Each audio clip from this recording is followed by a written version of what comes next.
प्रेक्षकांनो, आज पण छान दाखवलंय ठिपक्याची रांगोळी. शशांक विचारत असतो, कुकीला भूक लागली होती ना मगाशी, तो जेवत का नाहीये? अपू म्हणते तो उपोषण करतोय. कुकी म्हणतो हो, मी जेवणार नाहीये, नाहीये म्हणजे नाहीये. आता अपू म्हणते अरे बाबा, त्याला मोदक खायला मिळत नाहीये ना म्हणून चिडलाय तो. पण पन्ना काकूने त्याच्यासाठी स्पेशल जेवण बनवलंय बरं का. शशांक त्याला चिडवायला लागतो, हो का, अरे बापरे, आम्ही बापा गरीब लोक, आमच्यासाठी मोदक, स्पेशल लोकांना स्पेशल जेवण आहे. कुकीची चिडचिड होत असते. कुकी म्हणत असतो, तुझ्या बायकोला जरा समजाव. अरे गणपती उत्सव झाल्यावर करेल ना मी डायटिंग, माझी काही डायटिंग करायला नाहीये. पण आता सगळेजण एवढं छान मोदक खाताय आणि मला वर्षातून एकदा मोदक खायला मिळतो. अपू म्हणते, कुकी अरे तुझ्यासाठी पन्ना काकूने छान भाकरी मेथीची भाजी केली आहे ना. पन्ना काकू म्हणते, खा ना. हो भूक लागली आणि तुम्हाला असं काय करताय, सगळे तुमच्या भल्यासाठी सांगताय ना. कुकी म्हणत असतो, मी जेवणार नाही पन्ना. मग माई म्हणतात, जेवा बरं कुकी भाऊजी, माझ्यासाठी जेवून घ्या बरं. आता कुकी म्हणतो, हे असं जेवण कोणी जेवतं का, मी जेवणार नाही. आता पन्ना काकू हळूचकून भाकरीच्या खाली मोदक दाखवतीये कुकीला, खाऊन घ्या गपचूप म्हणून. आणि कुकीचे डोळे भरून आलेत की पन्ना काकूला काय बाई काळजी कुकीची. छान दाखवलं त्यांनी प्रेक्षकांनो. कुकी लगेच जेवायला बसलाय. हा बसतो बसतो मी जेवायला, आणि गपचूप इकडे तोंड करून बसलाय, म्हणजे याला राग आलाय असं दाखवतोय. अप्पूला जरा मध्ये डाऊट येतो, पण अप्पूचं लक्षच जात नाही. अमेय म्हणतो, मस्त झाले तर मोदक. एक मोदक चोरून ठेवायचं काम माई आणि पन्ना काकूचं आहे प्रेक्षकांनो. कुकी अप्पूला चोरून गपचूप गपचूप मोदक खाऊनही टाकतो. पण एका मोदकात कुकीचं काय पोट भरणार होतं का. पण पुढे काय झालं ते बघा. आता शशांक बाहेर फोनवर बोलत असतो. फोनवर बोलता बोलता सहज त्याचं लक्ष वर जातं. त्याला चंद्र खूप छान वाटतो म्हणून तो क्लिक घ्यायला लागतो, म्हणजे फोटो घ्यायला लागतो चंद्राचा. तेव्हा प्राची येते आणि म्हणते, दादा इथे उभं राहून काय करतोयस तू. अरे चंद्राचे फोटो काढू नकोस, माईने सांगितलेली गोष्ट विसरलास का तू. शशांक म्हणतो, अगं प्राची असं काही नसतं, तू बघ चंद्र किती छान दिसतोय आज. प्राची म्हणत असते, नाही नाही मी नाही बघणार चंद्राला, तू पण बघू नकोस, दरवर्षीची गोष्ट विसरू नकोस दादा. शशांक तिला समजवतो, अरे बाळा असं नसतं ग प्राची, हे जुने लोक सांगतात ना, ते त्यांच्या म्हणजे पहिल्यापासून त्यांना माहिती असतं म्हणून सांगतात, पण त्याच्या मागे असं काही नसतं ग, गोष्टी असतात त्या फक्त सोडून द्यायच्या असतात. प्राची म्हणते, नाही त्याला अर्थ असतो, माई काही चुकीचं सांगत नाही. शशांक म्हणतो, हो कबूल आहे, पण आता खूप पुढे गेलोय आपण, तू आजकालच्या काळातली मुलगी आहेस, श्रद्धा ठेवावी बाळा, पण अंधश्रद्धा ठेवू नये. तो छान समजवतो प्राचीला. आणि प्रेक्षकांनो, या दोघांनी ना पुन्हा ती गोष्ट पण रिपीट केली आहे, पण मी तुम्हाला पुन्हा पुन्हा ऐकवत नाही आहे ती गोष्ट.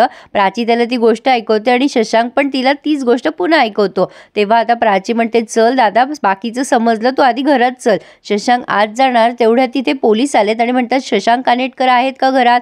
शशांक म्हणतो, मीच आहे शशांक कानेटकर, बोला काय काम आहे. तेव्हा हे म्हणतात, तुम्हाला आमच्यासोबत पोलीस स्टेशनमध्ये चलावं लागेल, काहीतरी काम आहे तुमच्याबरोबर.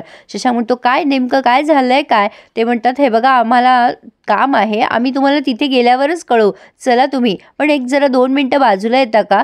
शशांक बाजूला जातो. तेव्हा हे पोलीस म्हणतात, तुम्ही सायंटिस्ट आहात ना, तुमच्या बाबतीत म्हणजे आम्हाला एका केसच्या बाबतीत तुमची मदत हवी आहे. शशांक म्हणतो, अच्छा असं सांगायचं ना सर, मग आधी उगाच घाबरलो मी घरच्यांना कळवतो आणि मग येतो तुमच्याबरोबर. तेव्हा हे पोलीस म्हणतात, हे बघा तेवढा वेळ नाही आहे आमच्याकडे, तुम्ही वाटेत फोन करून द्या वाटलं तर. आणि शशांकला ते घेऊन गेलेत बरोबर. पण प्राची मात्र पळत पळत घरात येते आणि सगळ्यांना सांगते, माई दादा लवकर सगळेजण खाली या, शशांक दादाला पोलीस घेऊन गेलेत. आणि मग सगळ्यांना एकच सगळं म्हणजे घरात एकच धूम उठते. आता माई म्हणतात, काय झालं नेमकं. प्राची म्हणते, शशांक दादाने चंद्र पाहिला आणि त्याला पोलीस घेऊन गेले. माई म्हणतात, कशाला पाहिला त्याने चंद्र, नेमकी मी याच वर्षी त्याला सांगायची विसरले. सुवाई समजवतात, अहो माई असं काही नसतं, पण माईचं मन मात्र थाऱ्यावर नाहीये. अरे देवा, नेमकं मी आत्ताच कशी विसरले त्याला सांगायचं. आता हे सगळेच जण चर्चा करायला लागतात. कुकी म्हणतो, अगं माई आपण कोणाचं काही वाईट केलंय का, घरात बाप्पा आलाय ना, असं नाही होणार काही. पन्ना काकू म्हणते, हे बघा माई टेन्शन नका घेऊ, पण शशांकला नेलंय का त्या लोकांनी. प्राची म्हणते, ते काय माहिती नाही, पण शशांक दादा फोटो काढत होता चंद्राचे, नक्की त्याच्यावर चोरीचा आळ आला असणार आहे. अपू म्हणते, प्राची बाळा शांत हो, अगं ती फक्त गोष्ट होती सुवाईने सांगितलेली, असं काही नसतं. आणि आपल्या घरी बाप्पा आलाय ना, त्याचं आगमन झालंय, तो आपल्यावर कसं संकट येऊ देईल, तू नको टेन्शन घेऊ, सगळं होईल व्यवस्थित. माई नको विचार करूस. कुकी म्हणतो, हो नाही म्हणजे मला असं वाटतं आम्ही पोलीस स्टेशनला जाऊन येतो, म्हणजे नेमकं तिथे गेल्यावर कळेल ना काय आहे काय नाही. तेव्हा अपू म्हणते, नाही मला पण यायचंय. लगेच ही मध्ये पडली आहे. सुआई म्हणतात, "हे बघ अप्पू बाळा, आत्ताच तू म्हणलीस ना आपल्या घरी बाप्पा आलाय, सगळं काही तो नीट करेल, काही वाईट करणार नाही. हे बघ तू तुझ्यावरचा विश्वास ढळू देऊ नकोस आणि या अशा अवस्थेत बाहेर जाऊ नकोस गं बाळा." अप्पू शेवटी हो म्हणते आणि म्हणते, "ठीक आहे, पण खडूस येईपर्यंत मला इथे बसू द्या." आता सगळेच जण म्हणताय, "काही टेन्शन घेऊ नका, आपण जाऊन बघूयात." अप्पू बाप्पाला प्रार्थना करायला लागते की काही वाईट होऊ देऊ नको म्हणून.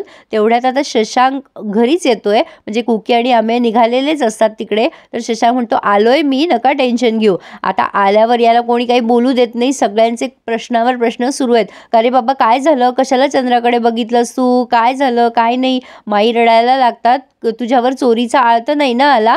विठू बाबा म्हणतो, "अरे सांगून जायचं ना जाताना आम्हाला." म्हणजे एकेकाचे एक एक प्रश्न. शशांक म्हणतो, "अरे मला बोलू तर द्या, काही झालेलं नाही असं." मग अप्पू म्हणते, "बघा मी म्हटलं ना तुम्हाला काही झालेलं नसेल." मग फायनली शशांक सांगतो, "असं काही झालं नाहीये, त्यांना माझी मदत हवी होती.